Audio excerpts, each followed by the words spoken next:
nggak sholat 5 waktu, nggak sholat 5 waktu secara totalitas sepakat para sahabat orang itu murtad keluar dari Islam. Tali pernikahannya harus diputuskan, sembelihannya tidak boleh dimakan dan tidak boleh dikuburkan di pemakaman kaum muslimin.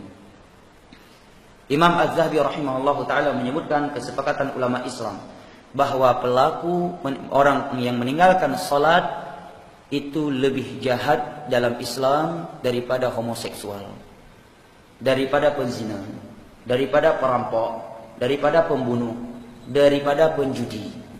Saya kira semateri-materinya wanita sekarang dan semateri-materinya wali wanita sekarang, saya kira nggak akan mau menerima seorang lelaki sebagai calon menantunya, atau bagi wanita calon suaminya yang ganteng, tampan, kaya, baik, tapi tiap hari kerjaannya hisap sabu, bandar sabu, homoseksual, tiap hari berzina. Saya kira tidak ada yang mau menerima orang seperti ini, ya kan?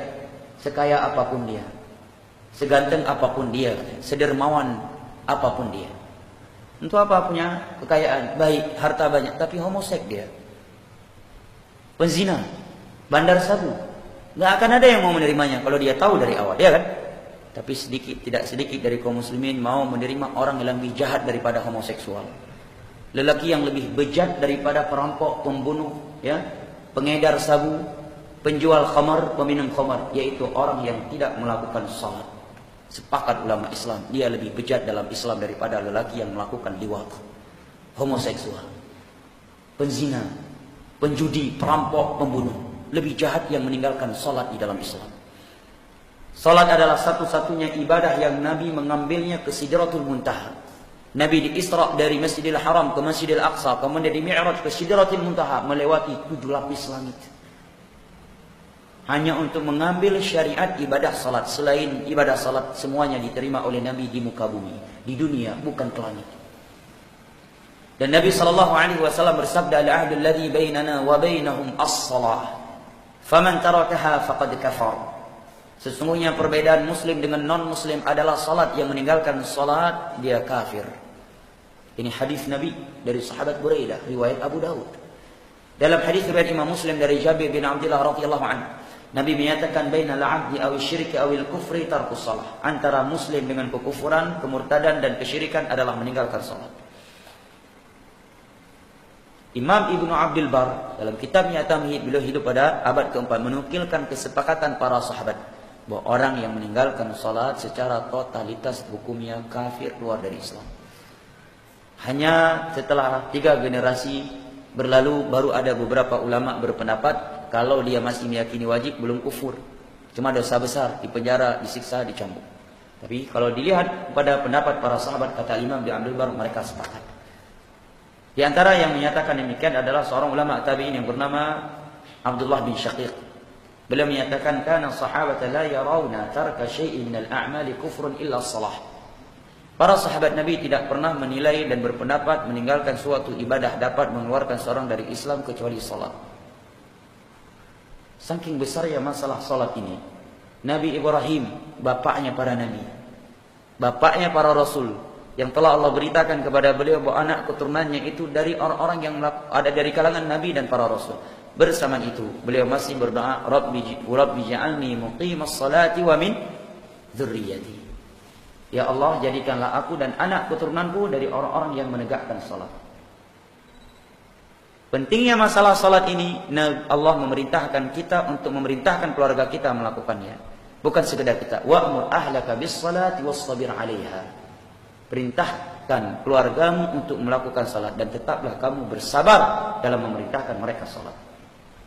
Karena besarnya masalah salat ini, anak di umur 7 tahun sudah diperintahkan oleh Nabi agar kita memerintahkan dia melaksanakan salat.